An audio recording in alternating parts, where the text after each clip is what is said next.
playoff-like atmosphere here in Boston. This place is packed and we are underway. Hood knocks it down. LeBron launches a three. He nails it. Hill for a three. He cans it. And thunders home a jam. Oh, goodness. What a pace here. They're wearing the Celtics down. We're back to Nance. Nance dunk. Oh, my. Clarkson for a three. He nails it. The Cavalier bench vigorously applauding. And this one is over. Wow.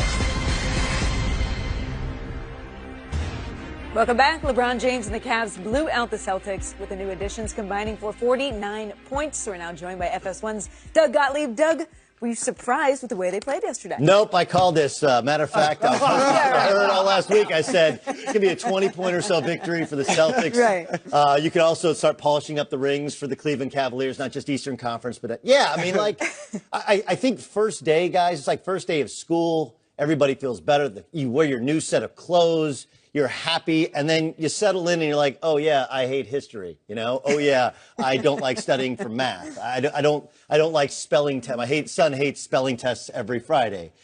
So I was surprised that it was like Pleasantville. Remember the black and white part of Pleasantville where every ball was going in? That's how Cleveland played, how Cleveland shot, and how Boston seemed to have no gas in the tank at all.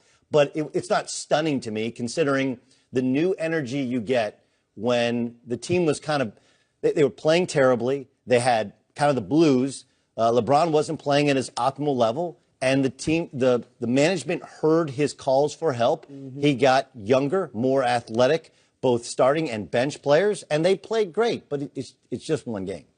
But so you still don't think they're definitely winning the East? No, they've gone from, they're now the favorite. They're still the favorite. Let's see what happens. Like, Boston hasn't been playing well. You pointed out all last week. They're now, what, 17? 18 and 14. 18 and 14. 500, basically. That's right. 46. They're not playing great. But, like, look, if I go back to last weekend, the Golden State Warriors got blown out. Yeah, but but you know the Warriors have the talent and the track record that, okay, this is a regular season blip. This Boston team hasn't done anything. And I think this is more who they are than what we saw in November. I think you're right. It's one game.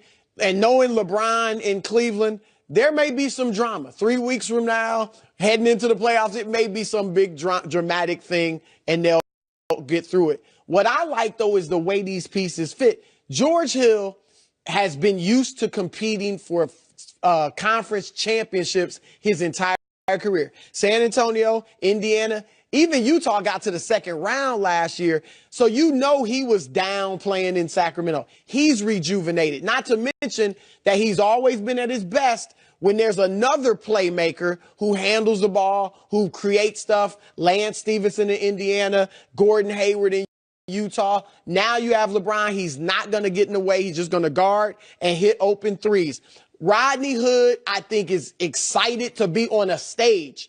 He was in Utah, averaging 17 points a game, playing well. I know he was disgruntled, but nobody knew what he was doing. He wanted somebody to take note that, hey, this is a pretty good player. In Cleveland, in the playoffs, they'll see that. Jordan Clarkson, look, I know he's, not the perfect player, but I think in L.A., Jordan was a very impressive young player. He was one of their better scorers, but he never got any love. It was always about Ingram or now Lonzo or Kuzma or Julius Randle. He was just kind of thrown in there, even though he's one of their leading scorers. And I think it's easier to be second fiddle to LeBron James than it is to be to these young players in L.A. who really haven't won anything. And he probably thinks, I'm as good as them, and I'm showing it every day in the game. So I just think I don't even have to mention Larry Nance and the energy he brings. These guys are excited to be there. You saw it on the defensive end. And even when they're missing shots, which they will, defensively, they can play with an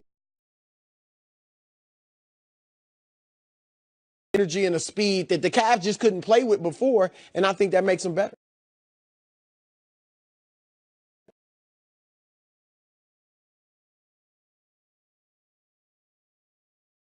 LeBron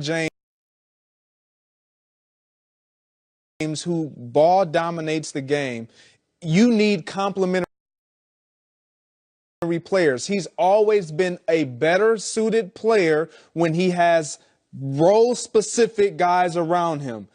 I don't need any more than that. Kyrie was a plus. Dwayne Wade was a plus. All these other guys were specific role players. I need shooters who can spot up, and when I drive, I can kick it. When I get in the air and I elevate and the defense collapse, I can kick it and you can knock down the shots. This is what he has. And now he has a guy coming off the bench that I believe will give them a spark in Jordan Clarkson. And they have a depth that when now LeBron rests, their offense doesn't just stifle. They can still put up points, and I think that's going to suit them better in the long run because now you'll have a fresher LeBron who doesn't feel like I have to do everything for my team.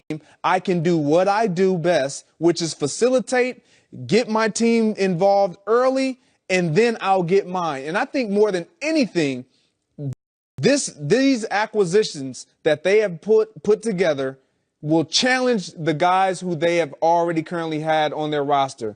Larry Nance Jr., Tristan Thompson getting back to crashing the boards and just being that dogmatic rebounder that we saw when they won the championship.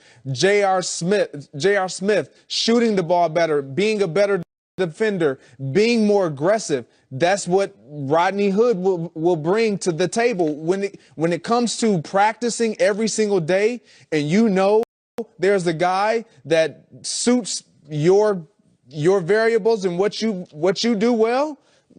You can be replaced. Yep. Give me him. He's working out better. It's all about who LeBron likes to play with on the court, and everybody will still want to be on the court. I think they will challenge each other, and they will be better because of that. This is officially the day that LeBron, with the trades and whatnot, he is now the MEOAT. MEOAT. Right? The most excuse maker of all time. MEOAT. Because Rodney Hood, George Hill, Jordan Clarkson, and Larry Nance Jr., you are now LeBron's excuse for when he doesn't win. And we've seen this. They weren't winning, Doug. You know why they weren't winning? LeBron had the worst plus-minus in the NBA since Christmas. That's why they weren't winning. So then they blame, look at these old guys and these other guys. And he kept saying, were they not old? He kept saying in the press conference, guys who work hard. He was, basically.